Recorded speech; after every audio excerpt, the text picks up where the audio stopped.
Hello, everyone. I'm Pamela Marshall at the Wellness Radio TV and at the Wellness Radio TV podcast, all the way from Memphis, Tennessee. Listen, we're scheduled to have Representative Barbara Cooper from Memphis with us, but you know what? God is so good. The next best thing, Loretta McNary, who is the CEO of MMN Network. Loretta, you're a jewel. Thank you. Thank you so much for this opportunity to be on your show again. I'm honored. Well, yeah, Loretta, some things have happened since you were last on the show. You now are in full bloom with your network, which is huge. I saw an interview with Thomas Burrell, one of the owners of the first African American owned agencies in Chicago. And he talked about people just like you. He said, we now have the opportunity to tell our own stories. How important is that for you in what you're building now with your network of 7 different stations on Roku? On Roku and on all these other platforms, let me tell you, one of the great reasons and what's my motivation is being able to share our stories. And although, I love everybody, but I have little girls and little boys like me who don't have any aspirations other than, the regular. And nothing's wrong with these aspirations, but there's so much talent behind the camera, in front of the camera, whether it's in sports or fashion or news, that I want to be able to give people that lift up, that hand up, right? And I want us to share our stories. It is so important for people that look like you to see you doing great things so they can aspire also, or just for inspiration.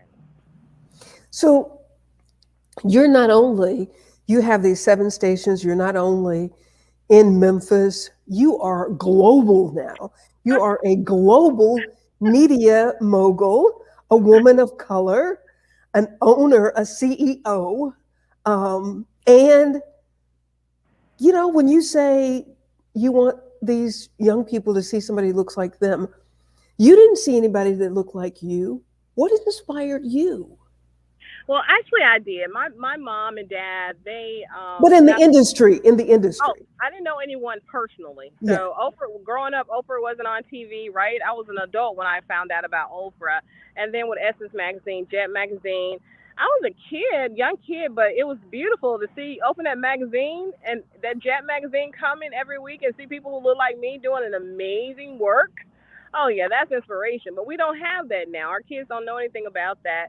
And unfortunately, the only superheroes they know are imaginary. But Marvel, no shade. I love Marvel, and then sports. So, but there are other talents, there are other giftings, and now with everybody having a phone, and you can literally shoot a movie on an iPhone or a web series. Everybody's on YouTube, Instagram.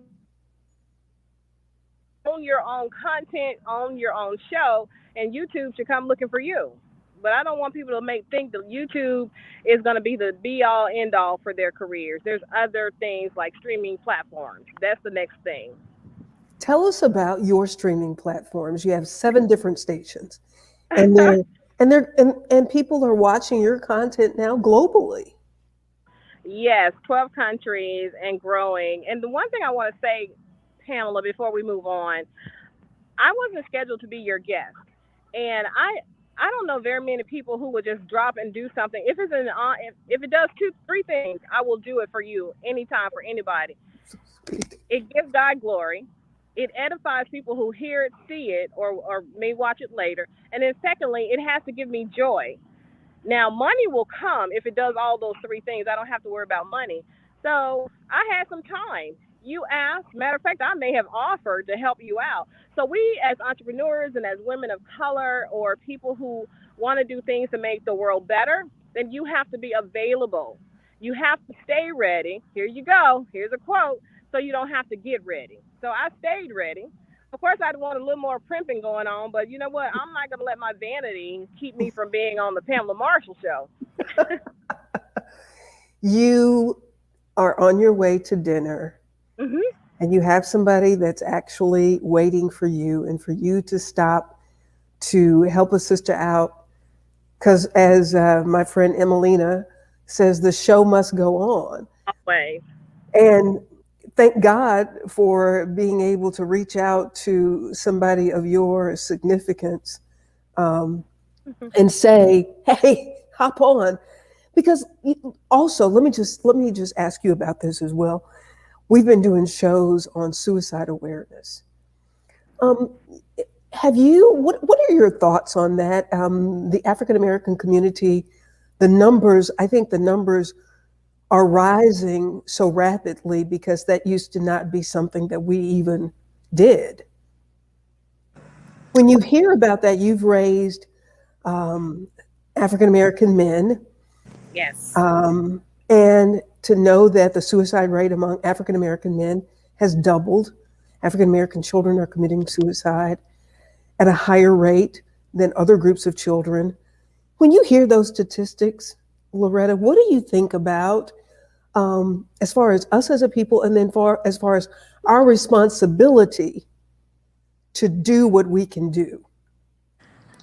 That is a great question. And about 3 years ago, so the suicide awareness is a huge thing. The government funds it, small groups fund it, and we can definitely get more information and resources. And to hear the stories of the people that were left behind from suicide and those who tried to commit suicide but weren't successful, thank God. But I believe that if you don't have someone around you that you trust, or let's say this, life can get so tough that you want to just get out of here.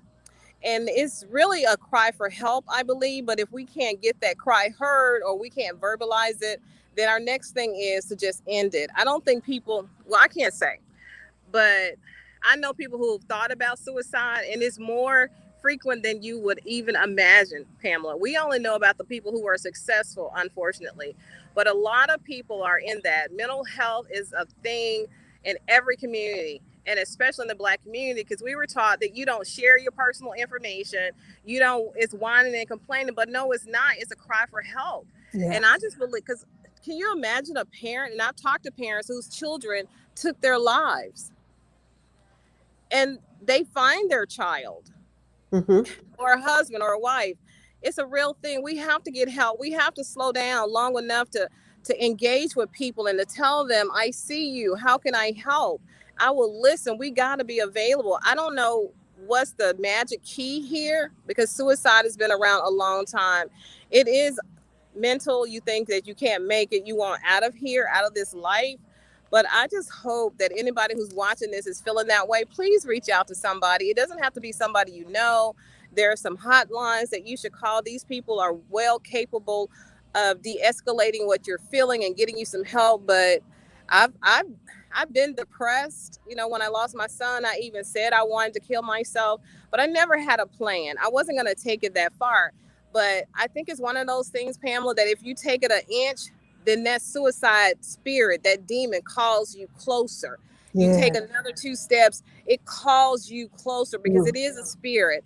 And I heard some people say, this one guy, he was a survivor. It said, well, just put the gun to your head, just see how that feels. And he did that.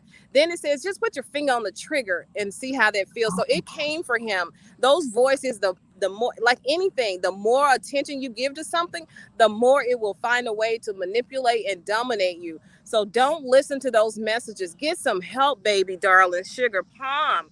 Please get some help if you're having that thought about life is not worth living, I'm not worthy, or whatever that feeling is. We've all been close, but the more you give it, and it likes isolation. It loves isolation. So we got to make sure that we ourselves are not being isolated, and that if we know people and they start backing off from us or changing, we need to know the signs and the warnings so we can step in. Loretta, your message, that was to me just such a godsend, you know, because that's real. Yeah, And I think that, just as you were talking about the young man that said, I've not interviewed a survivor to say that the voice said, put the gun to your head, just see what it feels like. And then it keeps talking and keeps talking. yeah, Loretta, with your network and with the opportunity that we have, I feel like it's a responsibility. definitely. If the numbers are going up, then how do we help to counteract what's happening and save lives so that people know that that voice is not the only voice. If No. that's the voice that you're hearing, then as you said, honey bun, sugar plum, we are Give here me a for call, you. please. Find Yeah. I'm easy to find. I will listen to you. I will try to point you to some help. You and God is so sovereign, Pam. He doesn't give you in the deep and you just all of a sudden decide to call on him. I guarantee he will answer. He will answer you. And so it's so important that if you're feeling depressed, don't think you'll get over it, because I'm going to tell you the biggest trick for the enemy is isolation, to get you alone so he can dominate that conversation. And if you give him an inch, I can't say it enough, he will take 5 inches. And the next thing, like if something, let's dial it down some. Let's say you found out your significant other was cheating and you're mad, you're in your feelings, and you should be, right? And then that voice is going to start saying, just call him. And then it's going to say, well, go and curse him out. And then it's going to say, go put sugar in his tank. You know those stores, people used to do it all the time. I don't know if they still do it. Well, the more you give it permission, and it can only do it with your permission, he is illegal if you don't give him permission. And I'm talking about the suicide spirit, any kind of negative spirit. They can only move and become legal in this earth realm if there's agreement. So we have to stop agreeing with negativity and anything that we know is contrary to God's word, because illegally it can't move. But once we say yes, or we start entertaining those negative thoughts, it now has legal permission in the spirit realm to come and aggravate you. It gets you to succeed in what they're trying to get you to do. So it's important to hang out with good people. Pamela and I talk a lot, you all. We go deep on stuff. Sometimes we agree, but we have always agreed to disagree, and still love each other and walk away as sisters. So we got to be more engaged with people, especially with the pandemic and everybody's at home. We're not even going to work. Some people don't even go to the grocery store, not because they don't have money. It's just easier. But let's not be isolated. Please don't be isolated. Loretta, we are not islands. Yeah, when you said that this spirit is not new, and we don't hear it talked about a lot in the church. Look, Representative Cooper has joined us. There's Representative Cooper. Yay! Hey, Representative Cooper. Hey. Hello, how are you? Wonderful. Look at you, how cute. No. Well, I started not put anything on, but I thought I'd put some beads around my neck. Oh, you look cute. Well, just hang in there one second. Loretta and I were talking about the challenge of suicide. And we don't hear it preached about a lot, but there were 8 people in the Bible that committed suicide, including Judas that betrayed Jesus. Yeah. And they don't talk about when the devil tried to get Jesus to commit suicide. Throw yourself off the temple. If you're the Son of God, he'll send his angels to pick you up. And so it's not new. That voice didn't just start talking to you. It's been talking for a long time. Mm-hmm. That's right. I'm sure we have, if not in our families, we have something going on. So we really, I think it's something that we really need to talk about it, because I'm sure it's in every family in some way. Yeah. Things happen to all of us. It does. And I didn't even mention this. That's a good point. I've had some cousins. A couple of my cousins did commit suicide. One was a veteran, and he just couldn't handle it with the post-traumatic syndrome and all of that. And I know of other people who know people that are close to me they committed suicide. And it happens, y'all. It's real. It's still happening. And don't judge people, because we all have a point where it's too much if we don't have help and we don't have faith in God. So don't judge people. Let them be open so they can come and talk to you, a cry for help. We got to recognize the signs. Loretta McNary, the CEO of MMN Network, thank you for popping in to join us. And I really, really appreciate it. I hope you have a wonderful time at dinner tonight. And it's so good to see you. You look beautiful. Bye-bye. Okay, take care. Bye-bye. Oops. Representative Barbara Cooper, how are you? That's fantastic. You're looking great, chickadee. Thank you. You do too. Representative Cooper, it is always so good to see you. You have seen a lot in Memphis. As people talk to little children and say, what do you want to be when you grow up? To be in your shoes today as a little girl, little black girl in the South, born in 1929, I doubt that you ever said you wanted to be a state representative. No, I don't even think I knew what a state representative was growing up. Really, 'cause we really didn't have that access, and we didn't have a lot in classes that taught us much about government. I do remember taking history when I got to high school, but I did think at one time in high school that I wanted to be an attorney, but I didn't know why, how that connected with state representative. So I did purchase me that LSAT, I believe, and to study Oh, it. did you? I did, and but at one point, after I graduated from TSU, I pursued the marriage line. So I dropped my Gotcha. book and stopped studying for the test. And I never did really pick that book up again, because once you get into the family life, there's a lot of things you have to do, and you got to work too, take care of the children, having babies, and so forth. Uh, I didn't really pick that book up again to study to be a lot, but I did not know that there would be a connection. I thought about that when I ran for elected office in 1990. Well, I ran 4 times, so I won in 1996. On the fifth time, I did win my election. And as I have gone through legislation and a part of the Tennessee General Assembly, I thought about it. I said, well, this may be what I was asking, even though I didn't pursue the attorney line, legal line. I still am into legislation and still legal, not an attorney, but giving a lot of advice and providing people, guiding them, and encouraging them to be involved in the government. A lot of our people whom I represent are depend on government services. We all do Hmm. depend on government services in some fashion, and they trying to help them right now on a project to have them to understand how important it is to vote. Now we don't. Representative Cooper, would you do me a favor? Can you Mhm. turn your phone sideways I so we don't can know what see more of you? There you go. Take it down a little bit so we can see all of you. There we I'm go. having a yeah, I'm having a little problems with my phone, and I was hoping that it wouldn't go off. So if it does, we're in trouble.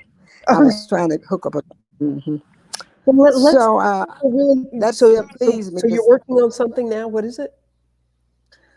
That is, well, I received back when we were in session before we ended about some complaints from about 6 counties in West Tennessee.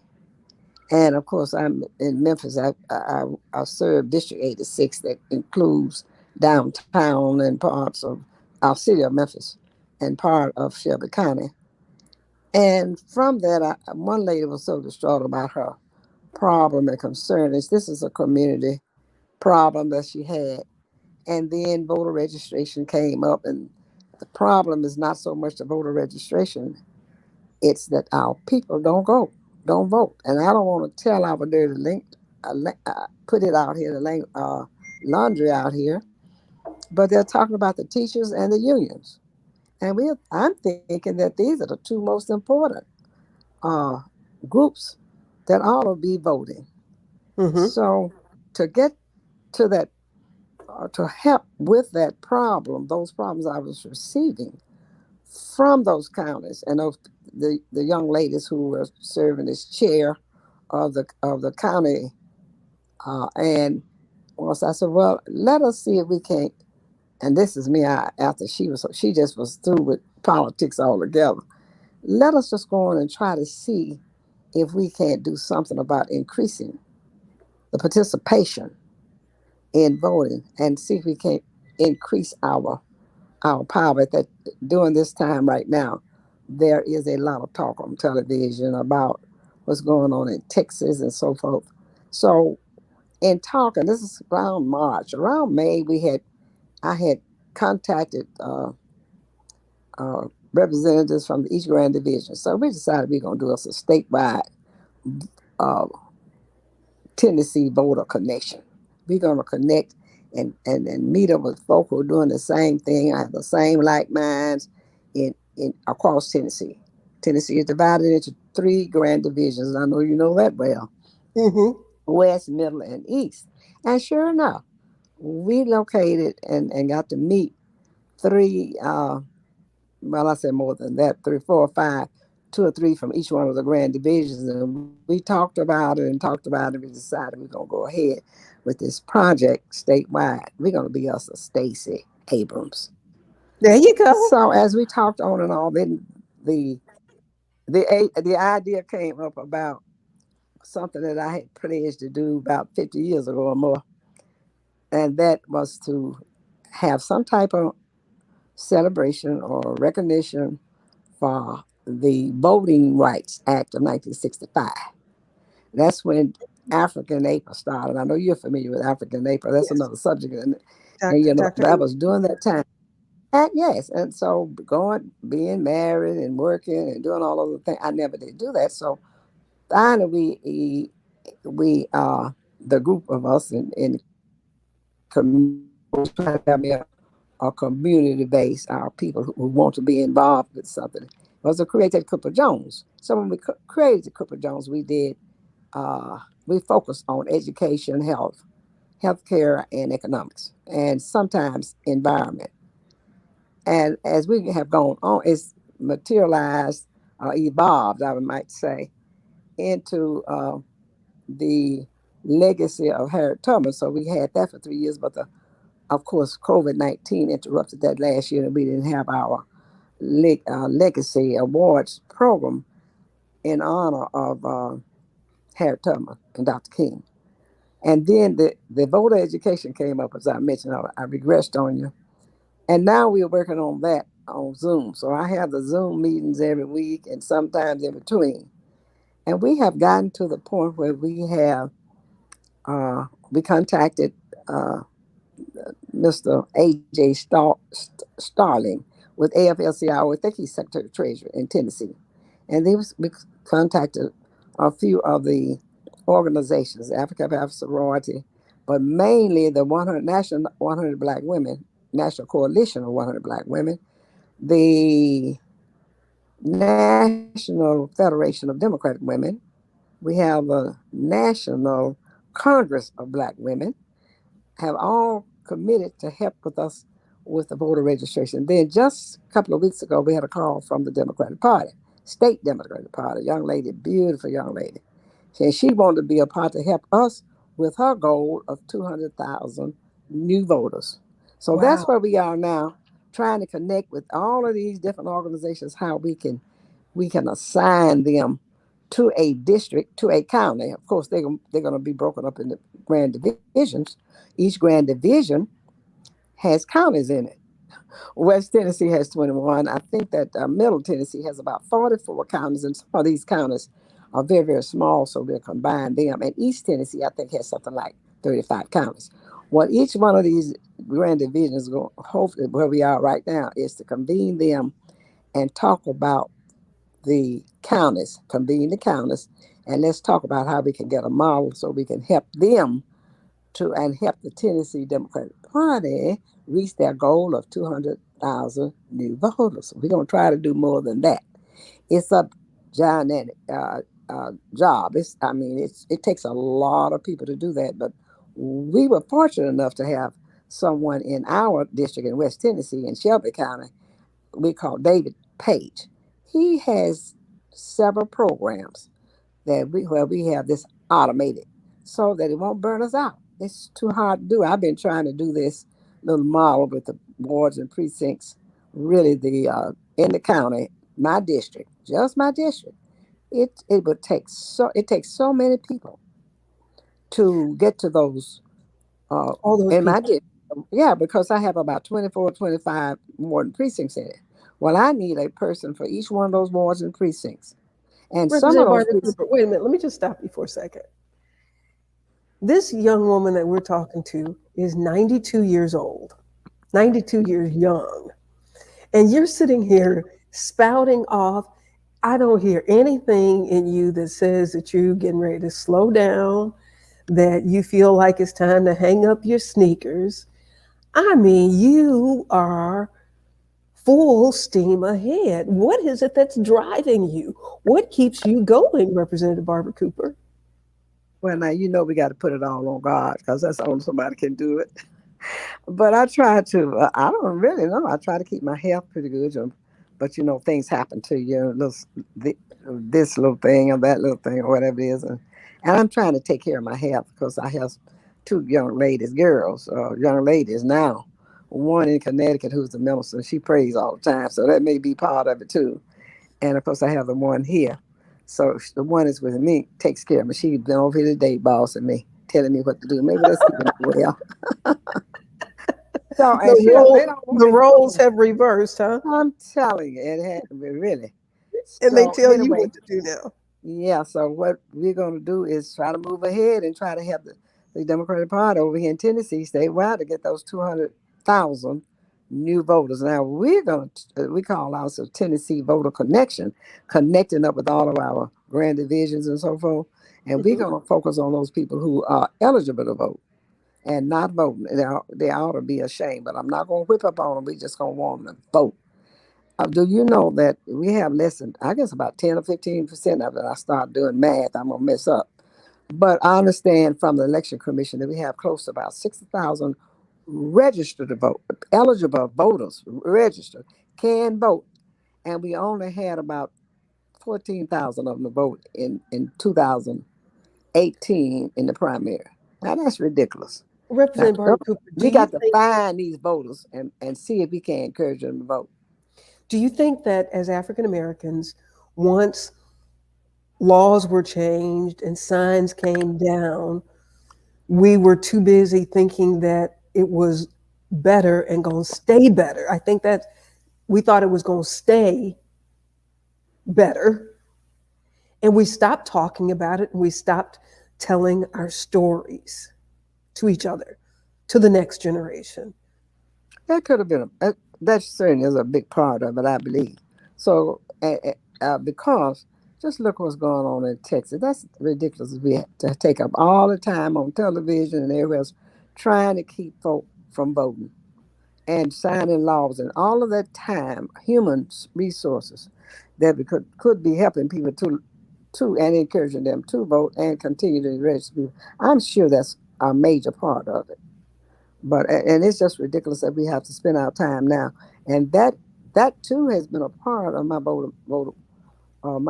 participation in this process, because we got to start back talking about it and never forget to talking about it. From now, it's going to be ongoing. Representative Barbara Cooper is a retired educator. So you were in the school systems when they were segregated, uh, then legally desegregated.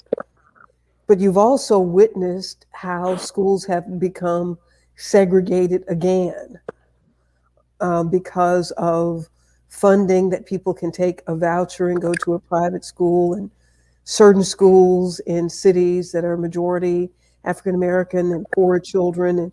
And again, we're almost back to where we were before. Do you think?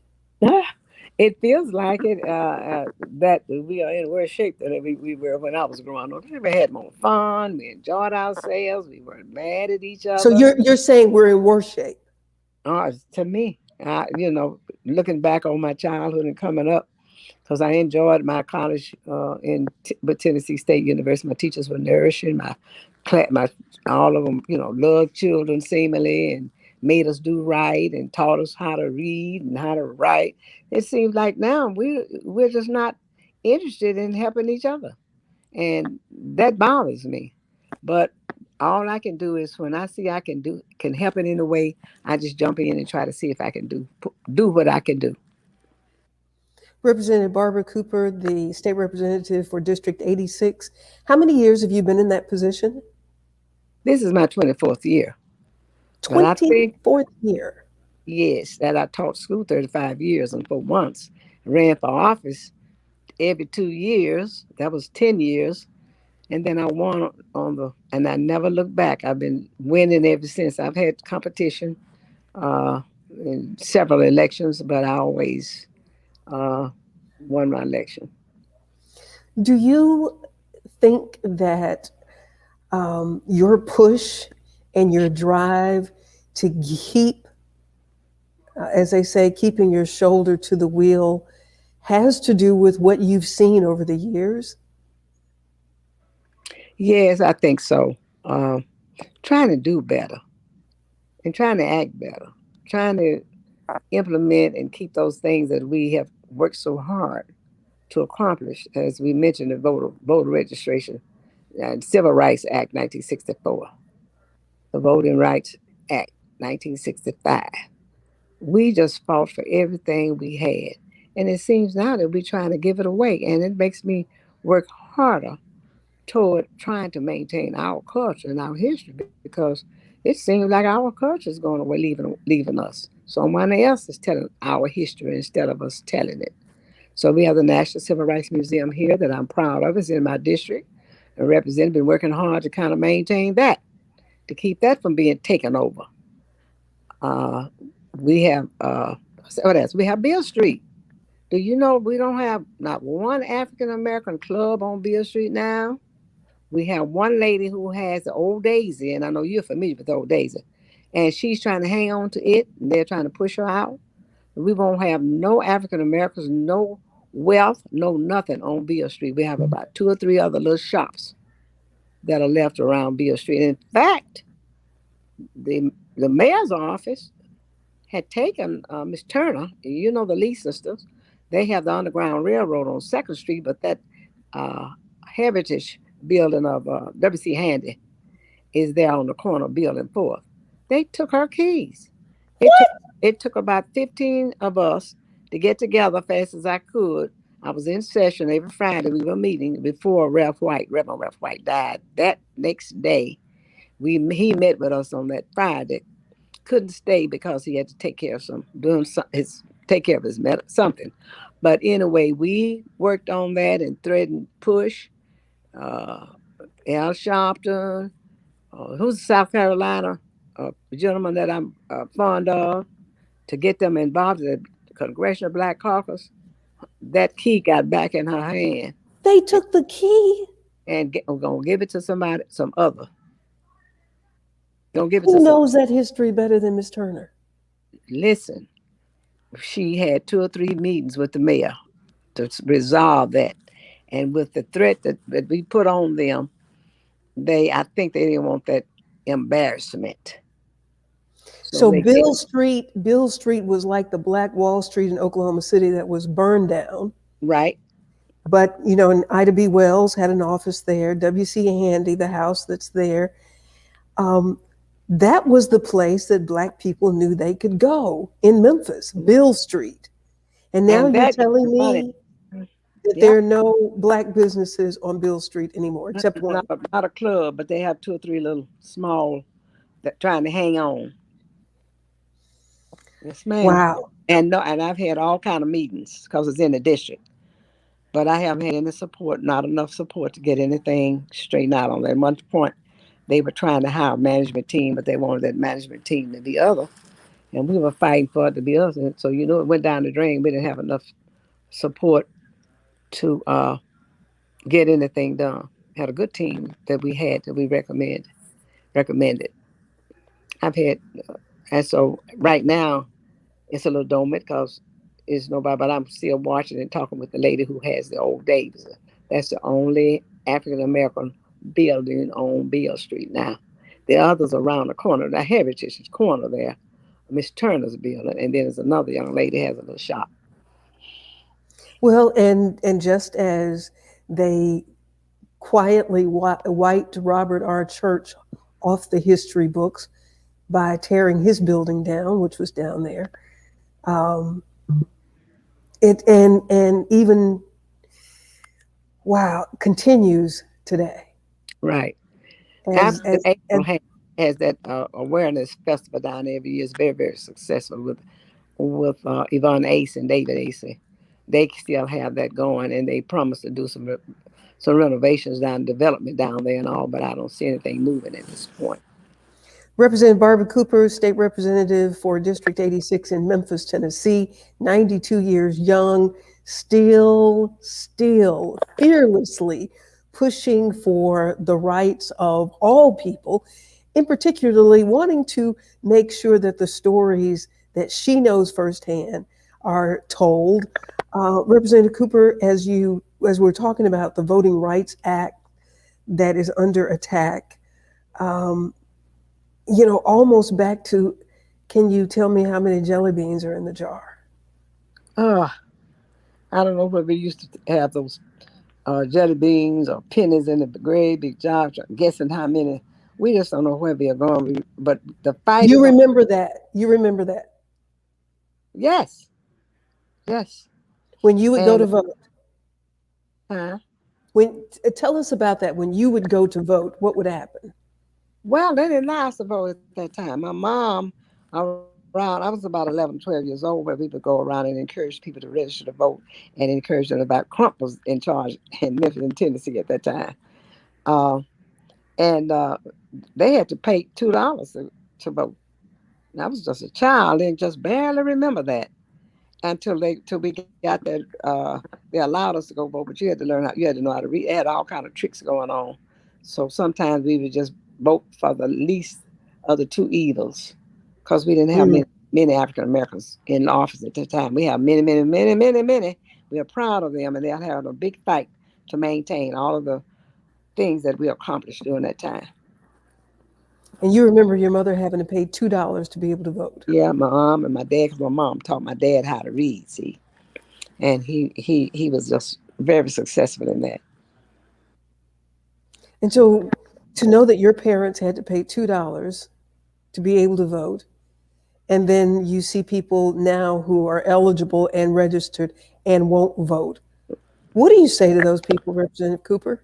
Please go and vote, because it is important. It doesn't look like you may be accomplishing anything about voting, but somebody is. And if they know we're going to vote, we're going to get better services. Please go and vote. Representative Barbara Cooper, tell me what are the other things that are on your, let me just pause. So you're a retired educator, but also many people may not know that your late husband was one of the first 10 African-American firefighters hired, and then they all lost their jobs. Tell us about that and what happened with that. Well, let me see if I can get where you can see me. Okay. At that time, we didn't have any African-American firefighters or police. We just lost her. We hope that Representative Barbara Cooper will join us back. Thank you, Tanja McEwen. Wow, never knew that, I had to pay to vote. And the fact that we had to pay to vote, and now people can vote free and do not go and vote. Dorothy Heron from California said, Pam, are you ready to take her place? She's in Memphis, I'm in Florida, Dorothy, but thank you very much. It's very kind of you to say. I do hope Representative Barbara Cooper will rejoin us. Her husband was in the group of 10 African Americans who integrated the Memphis Fire Department, but those men lost their jobs, and she was going to tell us the story of that. And they were without jobs for 2 years, I believe it was. And then through some policy changes, they were able to get their jobs back. And I think what happens when you hear stories from Representative Cooper, there are things that we take for granted now. And we don't hear enough from people like her to remind us of how fortunate we are, and we cannot let this slip through our fingers with complacency and thinking that it's somebody else's responsibility. We all have the opportunity to step up to the plate, not just in vote, but to attend the meetings in your community. You have a responsibility to attend those meetings. Many of them are on Zoom now. You can attend your city council, county commission meeting, city planning meeting, so that you can know what's going on in your community. school board meetings so that you can know what's going on with schools and with our children. Some of the people that we've been interviewing during the Suicide Prevention Month, parents who talk about school systems lack in their policies on how to deal with bullying with children, and children get bullied repeatedly and then feel like that their only option is taking their own lives. So we all have a responsibility, and I sure do thank Representative Barbara Cooper for joining us tonight. And if she does not get back on, I definitely will be inviting her back, because that scripture in Titus that says older women teach the younger women. And Representative Barbara Cooper has enough wisdom for all of us to be the saucer under her cup, so we can gain some of that wisdom and knowledge that she has garnered over her 92 years of living. I do thank you for joining us for this episode of Sisters of Wellness. I'm going to invite her back. Thank you. Please like and share. And if you go to our YouTube channel, if you're watching on YouTube, make sure that you subscribe. Until next time, and I want to thank my friend Loretta McNary from MMN Network, a global network owned by a Black woman. Rhonda Turner, thank you very much, Nashville, Tennessee, for watching. Thank you all so much. I really appreciate it. We will see you next time. In the meantime, I'm Pamela Marshall at the Wellness Radio TV and at the Wellness Radio TV podcast. Remember, there is healing at the well. Tanja, I will make sure that you know when she comes back on the show again. We might even do it tomorrow. Guess what? Who's going to tell me not to? Thank you all. See you next time. Bye-bye.